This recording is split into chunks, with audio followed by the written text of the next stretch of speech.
Isinama sa News 5 ni Senator Francis Tolentino na nakarating na sa kanya ang bali-balitang nagbitiw na siya bilang chairman ng Senate Blue Ribbon Committee. Hindi niya direktang sinagot kung totoo nga bang nag-resign siya. Pero kasalukuyang nasa Amerika raw si Tolentino para sa ilang meetings. Kanina, sa isang maikling panayam kay Senate President Mig Zubiri, sinabi niyang wala siyang natatanggap na resignation letter mula kay Tolentino. Wala sana sa abroad siya. Hindi na resign in absentia. Totoo kaya na ang dahilan ng pag-resign ni Senator Francis Tolentino ay dahil sa meron silang dating usapan na 1.5 taon lamang siya magsisilbi bilang chairman ng Senate Blue Ribbon Committee at miyembro ng Commission on Appointments? Parang hindi nga alam ni Senator Zubiri ang balak niyang pag-resign.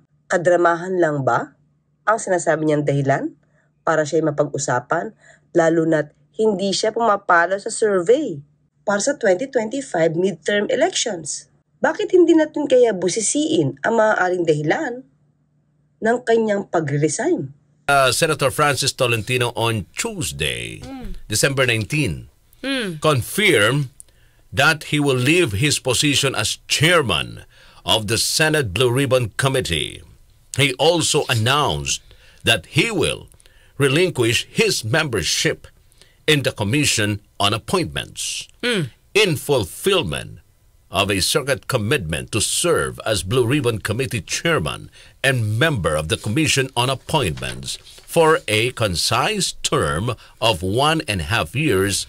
I find it both duty and an honor to uphold the essence of a prior agreement.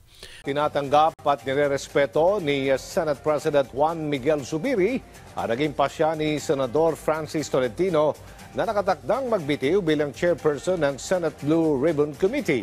Nanindigan naman si Tolentino na tumupad lang siya sa usapan. Lalaki naman po ako kausap eh. Okay. So, palabra de honor yun eh. Okay. Usapan, 1 taon at kalahati. Kaya mo tinanggap. Wala nang interpretation yung 1 taon at kalahati. Okay, I think it will be a collective decision. It's, ulitin ko, wala naman akong monopoliya sa paghawak ng Blue Ribbon.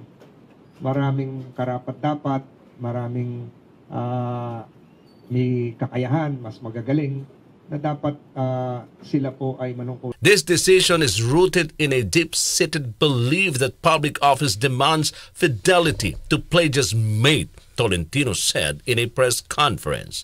He said his resignation will be confirmed in a plenary session.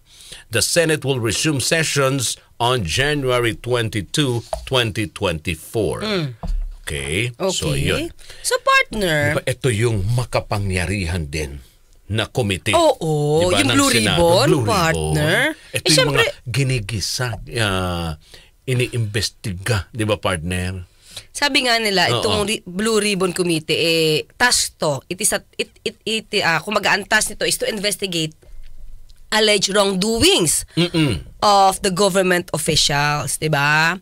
And its attached agencies, including government-owned and controlled corporations, in aid of legislation. In aid of legislation. Diba? Pero alam mo sa partner, sa totoo lang, hindi lang naman itong committee na ito ang maraming nag-iimbestigang anomalya.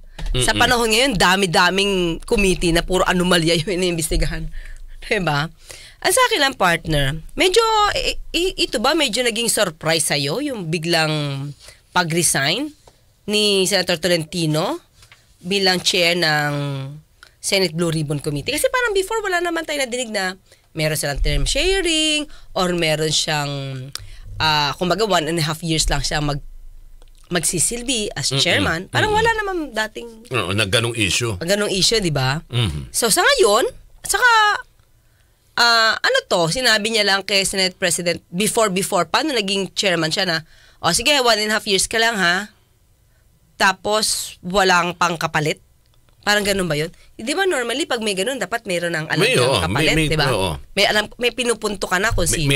May inaay ka na kung sino ang papalit ka agad. Wala sana sa abroad siya. Hindi ka nag-resign in absentia. So walang letter? Hindi ka nag-resign in absentia. Si Joel, Wala nang Blue Ribbon Committee, Chairman. That is the decision of the body. I cannot make any decision. Pero may resignation letter na, sir? I haven't seen it. Thank you. Thank you. Baka mayroong ganong usapan na sila partner bago pa man siya nagsalita at nag-anunsyo. Pero wala siya sinabi kung sino. Sabi pa nga niya parang wala pa. Napapalit. Baka si partner, baka si Senate President na. Alin? Ang mag-a-announce kung sinong i-appoint niya. Sabi ko nga, di ba normally pag may term sharing before, alam na natin kung sino ba yung ka-agree. Diba? Kumbaga, kung sino yung napagkasunduan. Dito wala, di ba? Pati pala yung pagiging member niya sa Commission on Appointments. So, bibitawan niya. Oo, bibitawan niya rin niya. Kasi alam mo, ito yung mga komite na talagang mahihirap. At saka makapangyarihan. Di ba? Di ba? Oo, itong partner, Blue Ribbon, di ba? Nakailang na yan partner.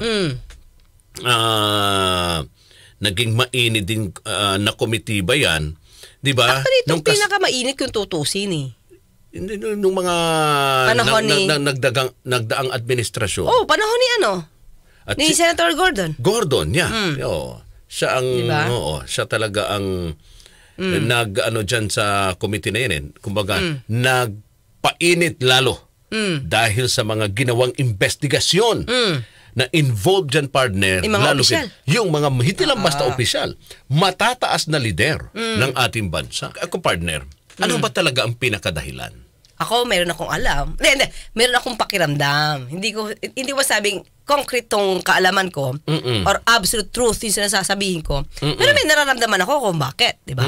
Ito sinasabi nga niya rito, I find it both a duty and honor to uphold the essence of a prior agreement. This decision is rooted in a deep-seated belief that public office demands fidelity to pledges made. Tolentino said honoring the agreement would also allow to focus in his role as chairman or chairperson of the Senate Special Committee on Maritime and Admiralty Zones, a body freshly convened this year to tackle issue related to the West Philippine Sea. Ito ba talaga yung niya? Ito nga.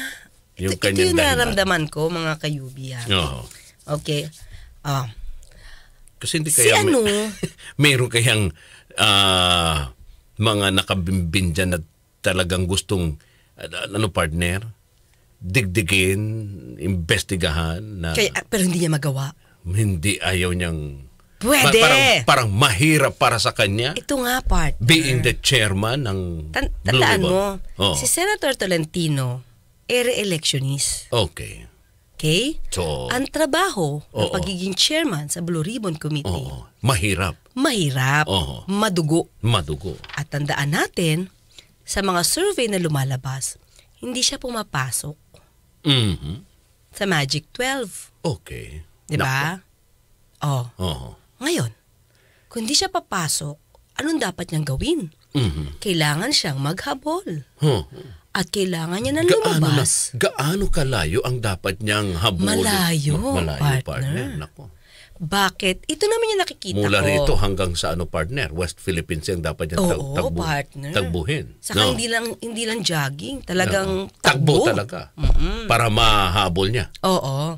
Alam mo kasi, ito kasi si Senator Tolentino, abogado kasi to.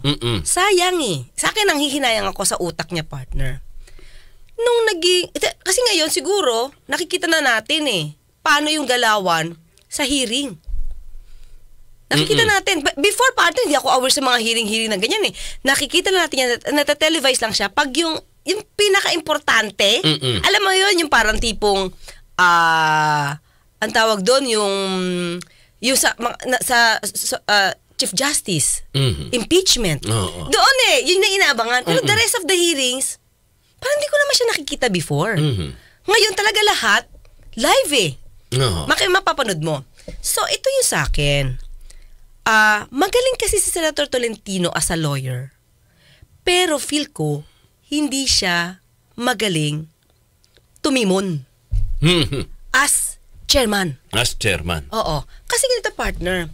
As Kasi, syempre marami nanonood dyan. Mas marami nagko-content dyan. Anong ibig mong sabihin, hindi marunong tumimon as chairman? I mean, balansahin, ayusin. Hindi siya sa akin mga kayubi ako, di ko siya nakikita na kaya niyang makontrol yung proceedings. Okay. As compared kay Senator Pia. Si Senator Pero Pia, hindi ba kaya niya mag-cut. Pero hindi ba sabi mo, magaling na abogado? Magaling na abogado, pero hindi siya magaling tumimon. Oo. Ano ba yung ginagawa nitong committee niya? Eto nga. Di ba? parang nasa ano lang partner sa isang, di ba, isang kaso lang na iniimbestigahan. Partner. Kasi nga ganito. Pag naghihiring, nagko-cross-examine dyan, di ba? Chairman siya. Chairman siya. Siya dapat ang marunong mag-control kung nagiging bastos na yung kasama mo sa panel. Okay. Diba? Oo. Ikaw ang dapat makaalam kung yung mga binibitawang salita dapat hindi na tama. Na ethics na. Pero wala. Walay, partner. Tuloy lang. Kahit hindi siya kasama sa topic, papasok lang, iaalaw niya. So, ang sa akin, partner, ako, magaling kang lawyer, magaling yung utak mo, pero bakit hindi mo kayang pigilan yung ibang kapwa mo senador na minsan sila na yung wala sa order? Kasi nagmumura na. Diba? Hindi na nasusunod ang house rule. Oo. Diba? May mga ganun yan sa isang investigation, sa ginagawang mga hearing. Oo. Actually, hindi ako nakikinig madalas or hindi ako nanood madalas ng hearing sa house. Natutukan ko lang yan, partner. Nung nagkasakit ako, natutukan ko yung kay SMNI. Partner, doon, mga kayubi ko na panood nyo ito, habang nag-hearing, partner, walang sasabat na congressman until i-recognize sila ng chairman. Okay. Kaya nga minsan sabi nila doon sa resource person, ikaw resource person ka, huwag kang basta sabat ng sabat hanggat hindi ka nare-recognize. Kami nga dito mga congressman, tahimik hanggat hindi kami inaalaw magsalita. Pag hindi ina-acknowledge ng chairman. Sa committee kasi sa committee ni Senator Bato, sa committee ni Senator Tolentino, kahit sino magsalita, partner, mag-open lang ng mic. Wala na. Tapos minsan, sabungan na. Tapos minsan, may nauna, kasi dati, partner, nung panahon ni Pangulong Duterte, sa panahon ni Pinoy, pag nakakita tayo, di ba, kung sino yung sunod-sunod. Dito sa kanila, pag pumasok lang, sabi nila, pwede ba mauna na ako? Kasi meron akong ganyan. Pasok agad yun. Nawawala yung... Wala ng sistema. Wala sistema. Tapos, minsan sa salita, palimbawa si Senator Jinggoy, biglang, sasabat yung isa. Nandun na. Maganda rin tanong niya na yung flow ng question niya. Biglang may sasabat. Aagawin yung tanong. Tapos hindi yan nakokontrol ni Senator Tolentino. For me, pag hindi mo kayang kontrolin yung ganyan, yung pagiging leader mo, nagiging questionable. Yeah. Diba? So, instead na ikaw ay magpakitang gilas during the hearing para umangat ang rating mo, yung pangalan mo sa survey, hindi gumaganda Kasi nakikita nila, parang ang hina. Diba? Mahina.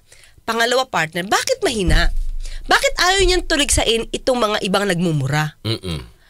Siguro kasi, partner, yung ibang mga senador na nagmumura dyan, malaki at mataas ang influence.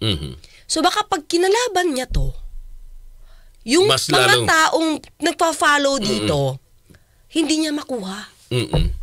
Kasi baka yung iniisip niya, ay hindi ko to pwedeng kalabanin. Baka masisira pa ako lalo. Oo. So ngayon, tikom yung bibig niya na suwayin.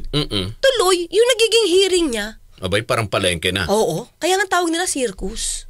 Diba?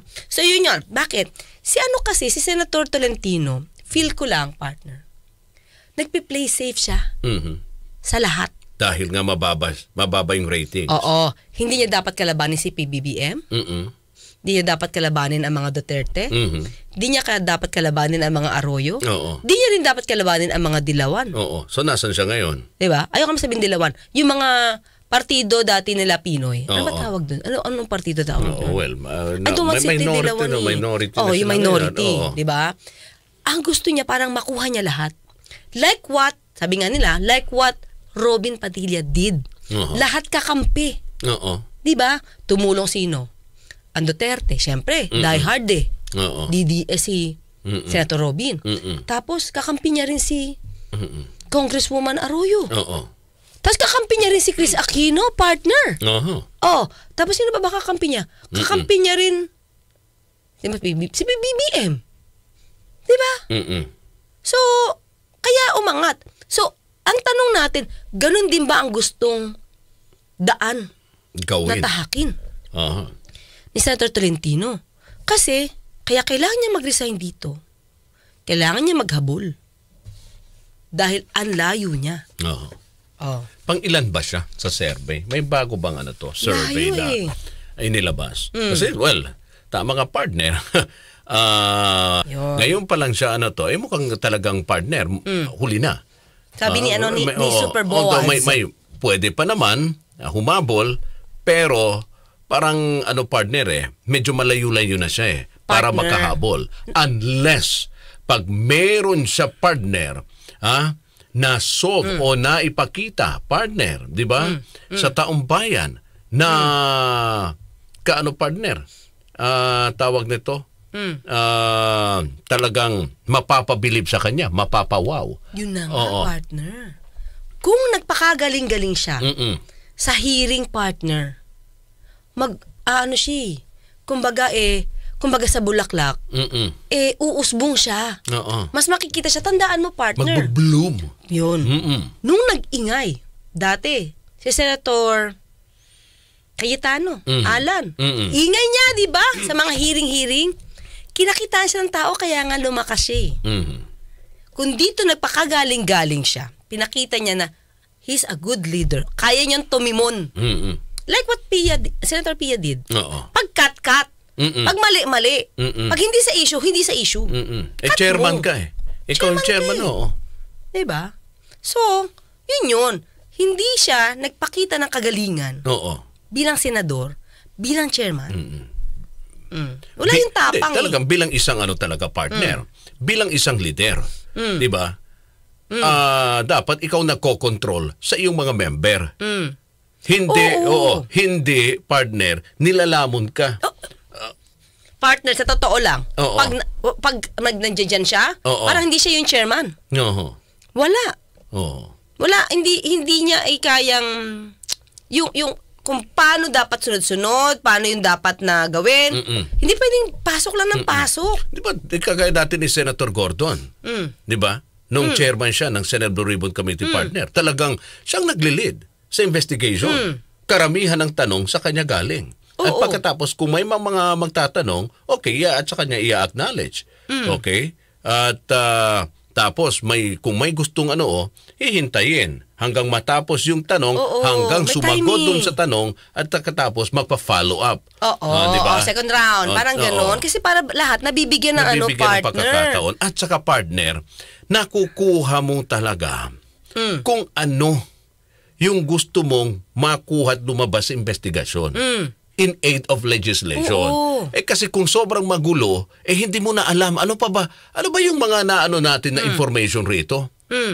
Tama. Di ba? Kasi ang gusto mo lang naman doon sa investigasyon na ginagawa, lumabas ang katotohanan. At kung na-extract na, yung katotohanan. Kung katotohanan.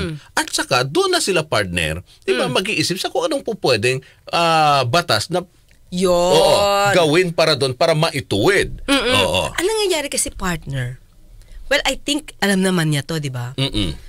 Itong Senate Blue Ribbon Committee, in a way, nagagamit para mag-grandstand talaga yung ibang senador. Yun ang dapat niyang tinutulan. Dapat doon niya kinakat paano. Kasi, partner, may mga ibang senador dyan. Ang purpose is not to get any info. Kasi, yung nagtatanong na senador, mas marami pa siyang alam, sabi niya. Kesa sa resource persons So, niya. grandstanding lang. Mas marami pa siyang sinasabi at parang ayaw niya naman makinig kasi ang ipipilit nila, hindi ikaw gumawa nito Oh, maamin ka. Kundi ka aamin, kulong ka. Ang sa akin lang, ang purpose ng pag-iimbestiga is in aid of legislation. Hindi to pin down the resource persons. Diba? So, yun nangyayari. So, ang nangyayari para bang tapunan ng baho. Ha? Tapos, ang i-research ng senador, yung ano yung baho nito. Itong taong to o nung ahensya na to, na minsan, yung pukol niya ng baho, partner, hindi pa opisyal yung resource person na yun. Let's say, kaka-appoint pa lang. Pero ang binabato mo, doon na sa bago. yung dati pa, na hindi naman nila ginawa. Pero nakapangbato na siya. Pogi na siya sa tao kasi ang tapang ng dating. So ngayon, itong si committee chairman, Tolentino, wala. Shadow. Diba? Anino. So di siya nararamdaman. So parang hindi niya kinaya, partner, ang Hindi niya pagiging kinaya. chair, ang pagiging chairman Hindi niya kinaya. ng komite. Hindi niya kinaya, and at the same time, partner, lumalabas siya na hindi siya ganon ka tigas as chairman. Diba? Kung ano na sabihin, sige, go lang. Yun yun. Isang point yun, partner. Na ba't siya humihina? Sabi ko nga, dati, partner, ang mga senador, para pumogi, dyan talaga sa hearing, nagpapapogi. Ito talaga, ginagamit. Yung, ano to? Ang committee na to, ang Blue Ribbon Committee, halos lahat gusto nga maging chairman dati rito, partner. Kasi talagang nagagamit to kasi ang nagiging mukha nila sa taong bayan, ang galing nitong senador na tumambabata sa talagang ginagawa yung kanyang trabaho. Diba? Talagang Totoo. galit ito sa mga sa mga corrupt. Diba? Kasi karamihan dati ang mga iniimbestiga rito ay puro issue ng korupsyon. Diba? Ng Blue Ribbon Committee. Partner, No. bakit sila pumapayag din na magpalay detector test ng resource person, partner? No. Anong purpose? Abogado ka pa naman diba? Sa akin lang, partner, bakit kailangan pumayag sa ganitong klase when in fact, alam mo na hindi yan conclusive? Walang proof yan na maibibigay sa'yo in aid of legislation. Ang purpose nyo lang is to pin down si sinungaling ka, no? Kung di ka na si sinungaling, lie detector test ka. Naku. May hamon lang ako dito, Mr. Chair. Mabilis lang. Nandiyan yung mga abogado mo, di ba? Willing ka ba mag-submit sa isang polygraph test kayong dalawa? Kung nagsabi kayong totoo, hindi? Payag ba kayo? Ang tanong ni Senator Tulfo, payag ba kayong sumailalim sa isang polygraph test? Yes or no lang yon. Kasi kung pumayag kayo, ngayon na mismo, bago mag 5 o'clock, magpapadala ko ng tao na rito. For the information of Senator Tulfo, the National Bureau of Investigation Polygraph Division is about to arrive. Papunta na po sila at ready na po sa We have directed the NBI to produce their polygraph machine before this committee. You better ask your client to answer, not you.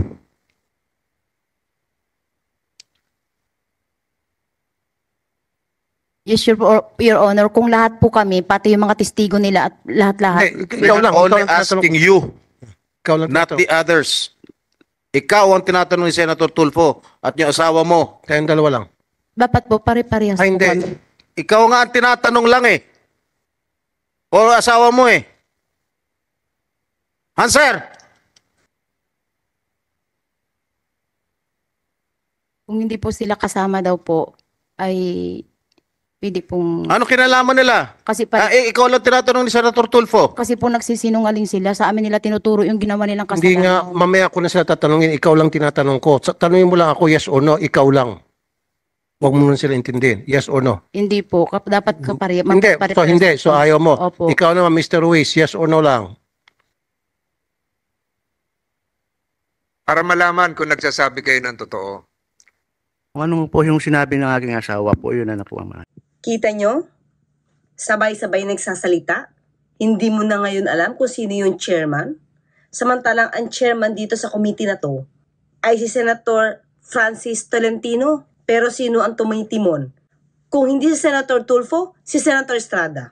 Yan ba yung leadership na gustong ipakita ni Senator Tolentino?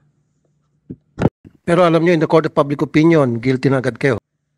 Tapos, hinahayaan mong sabihin ni Senator Tulfo na kapag hindi pumayag na maisa-ilalim sa isang lie detector test, guilty na sa public opinion. Yan ba ang purpose ng ginagawa niyong pag-iimbestiga?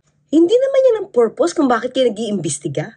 Nagawing guilty yung mga resource person nyo sa mata ng publiko dahil hindi lamang sila sumailalim sa polygraph test.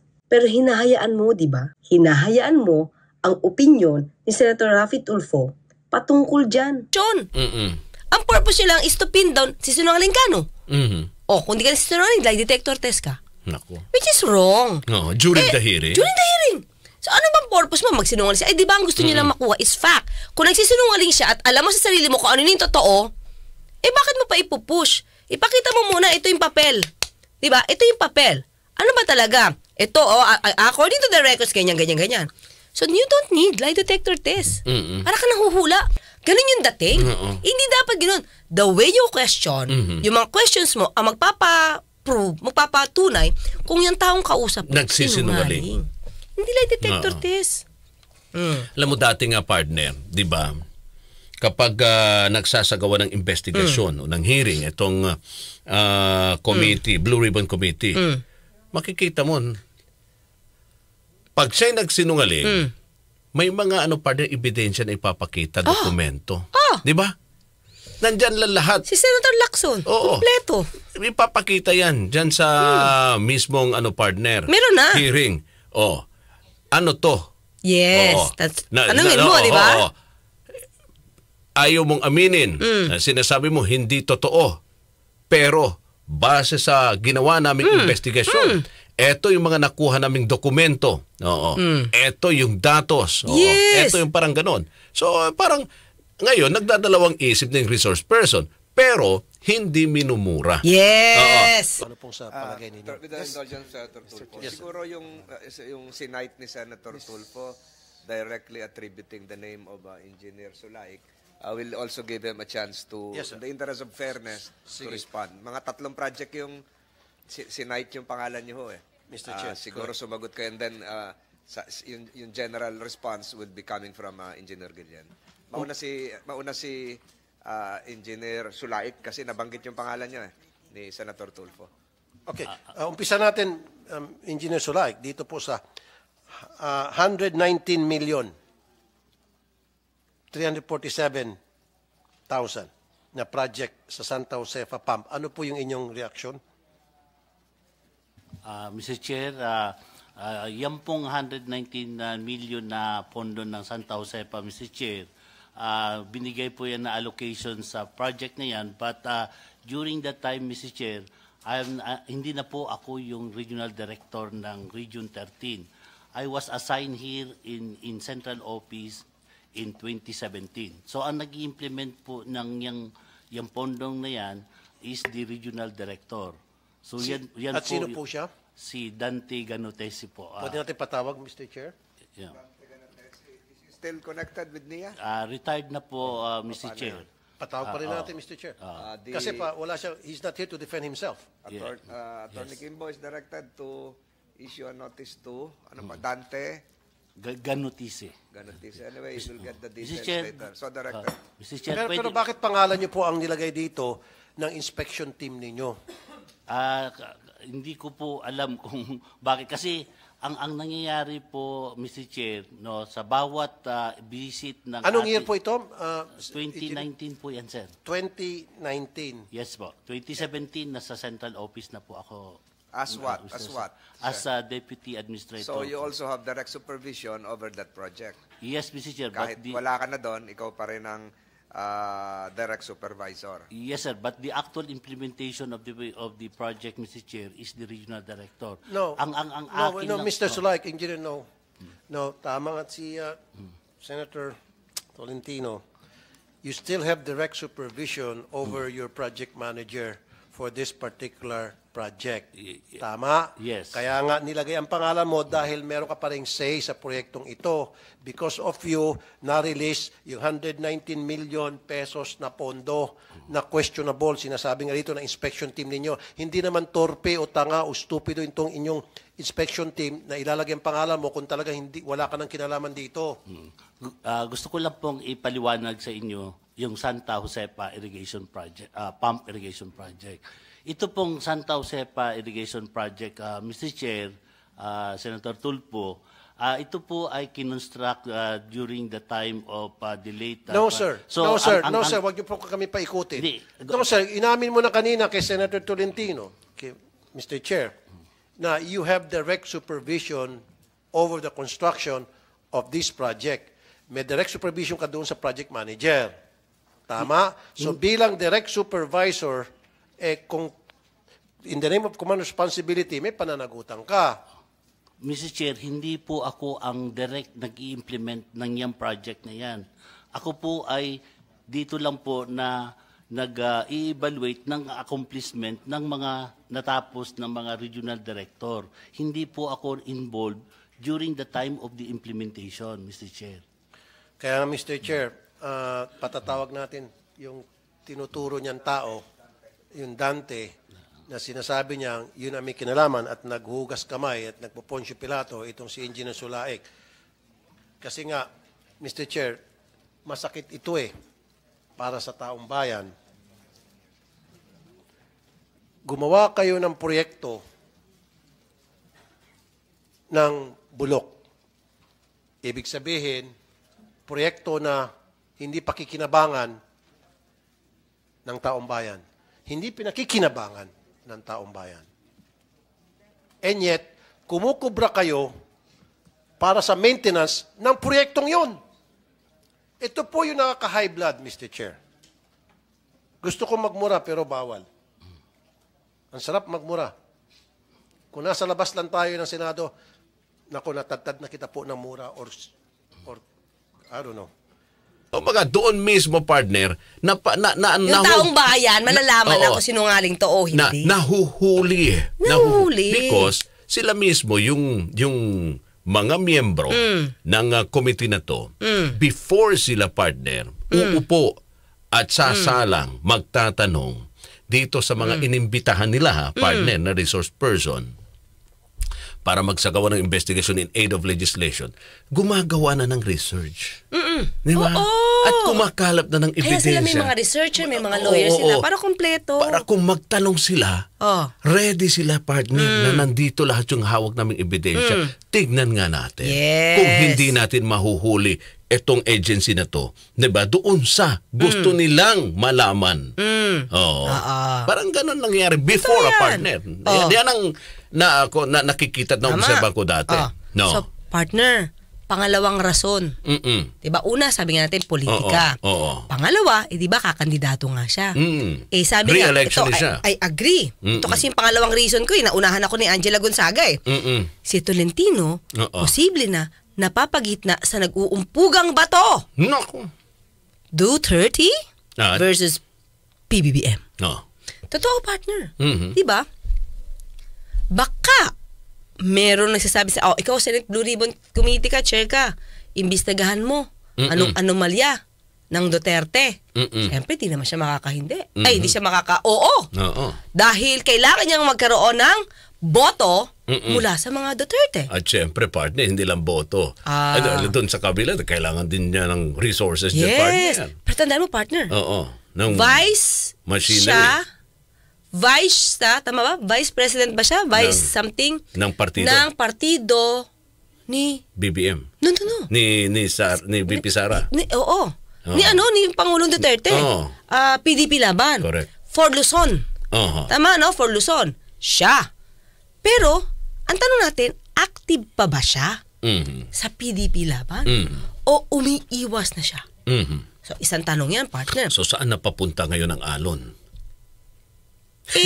Lagi siyang play safe Diba? Nung hindi siya nasuportahan, Noong panahon ni Pangulong Duterte, Pangulong Pinoy, ni Pinoy, partner, pumunta siya sa ni Pangulong Duterte, sa partido. Tatandaan mo kung bakit medyo nalaglag siya nung panahon ni Pinoy? Natatandaan yung mga kayubi, bakit nagkaroon ng issue to? Kasi MMDA chair to dati, di ba? Yeah, oo. Bago siya tumakbo. Natatandaan mo yung yung parang naging issue sa mga, yung sexy dancing? Sa kampanya. Sa party ba yun? Party yata yun, partner. Tapos medyo umiwas yung Party Liberal sa kanya because of that. So, yun. Tumakbo siya dito sa kabila. Siya sa ibang. Kaya ganyan nangyayari, partner. Sabi ko nga, okay pa naman to si matalino tong si Senator Tolentino. Kaya lang, nadadala siya ng politika. Magaganda yung mga batas na ipinasa niya. Sige nga, ano nga yun? Basta. Ano nga ba? Diba? Yun. Diba? Sabi ko nga, kung nagpakapogi-pogi na siya, diba? Kahit sabihin natin saan siya partido, kahit maging independent nga siya, partner. Kung nagpakagaling-galing siya sa pagiging senador niya, partner, walang tatalo dun Diba? Kahit independent ka. Kailan, syempre, kailangan mo pa rin. Hindi ka pwedeng kumalaban, hindi niya pwedeng kalabanin ngayon, partner. Si PPBM. Alam mo, ngayon, mahirap tumakbo bilang independent partner. Si Ruby nga nakaya Kaya syempre marami rin siyang humingi pero kahit independent siya, pero maraming ang nagdala sa kanya, nagdala sa kanya. Ang dami mga nag-adapt na partido sa kanya. Partido nila Pangulong Duterte. Tapos kasi si VP Sara ang humatak sa kanya Si Congresswoman Arroyo parte tinulungan daw to.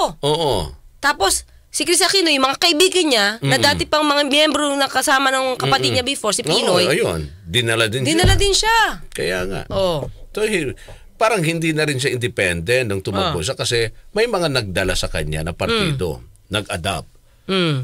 Naging guest candidate siya, partner. Di ba, ng iba't ibang mga partido. So, malaking tulong din yun. Financial, at saka partner, suporta din ng botante. Kasi alam mo saka itong si Senator Tolentino kasi wala itong mga sound bites na news. Alam mo yun? Mas may news pa si Lagi na lang. Dapat may PR siyang magaling Tuling kaya niya tayo. Wala hindi tayo pwede neutral. Si Senator lagi nasa news. Sino? Kasi dinadala ng 5 Alam niyo na yun. No. Dinadala. Kumuha siya na. Kahit minsan, hindi na naaayon yung sinasabi sa batas. News pa rin. Parang, ito dapat. Ito. Kahit hindi, as a lawyer, teka lang, mali ito Pero na-news yun, partner. Dito wala kulang dito si Senator Tolentino sa exposure. Hina. Tapos ngayon, mag-a-aspire ka. Tandaan mo, ilang beses ka na ba natalo? Nadala ka lang ni Pero daw siya, partner magfo-focus na lang daw siya sa kanyang role. Siya din ang chairperson ng Senate Special Committee on Maritime. A body freshly convened this year to tackle issues related to the West Philippine Sea. Kaya baka ito talaga ang dahilan. Kasi kung siya pa ang hahawag sa Blue Ribbon Committee, alam mo naman yung gaano kahirap itong issue ngayon ng West Philippine Sea. Kailangan niya lang lumibot, partner. Kailangan niya lang lumibot.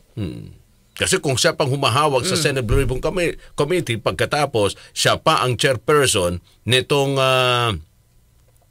Special Committee on Maritime and Admiralty Zones, baka, hindi na niya alam kung anong uunahin, anong uumpisa na kung anong tatapusin dyan. Lalo tigit, ang nakikita siguro niya, mas kailangan itong tutukan ngayon, ang problema sa West Philippine Sea. Sabi ni partner, Master Pogi, polygraph test is meant for something different, not explicit for lie detection. Yun nga. Yun yung nangyayari. Pag hindi ka pumasa, sinungaling ka na. Or, kapag hindi ka nag-subject, you don't subject yourself to lie detector test, sinungaling ka na. Yan nangyayari. Ako, mayroon naman ako nakikitang positibo rito ngayon kay Senatora Francis Tolentino. Sige, partner. Kung may nagawa siya, partner, na kahit hindi naman yung pinakasolusyon dito sa pagiging chairperson niya. Kasi sinasabi niya, dito na lang siya tumutok ngayon sa Special Committee on Maritime and Admiralty Zones.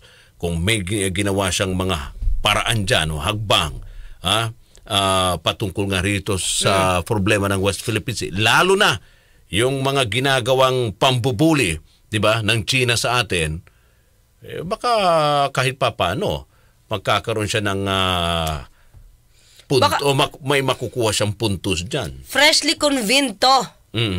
Di ba? So, hindi pa ito masyadong busy. Siya busy. Committee na to. Kaya mas busy kasi yung Blue Ribbon Committee. Oo, kaya nga, tumutok siya rito para talagang pwede ng pag-usapan sa kung ano man yung mga hagbang dyan, mga paraan dyan, o ano bang dapat gawin nitong committee, di ba? Para mapigilan na yung mga ginagawang panghaharas o yung pag-aako nitong China sa ating teritoryo. Kasi kung talagang partner, tututukan niya ng husto ito.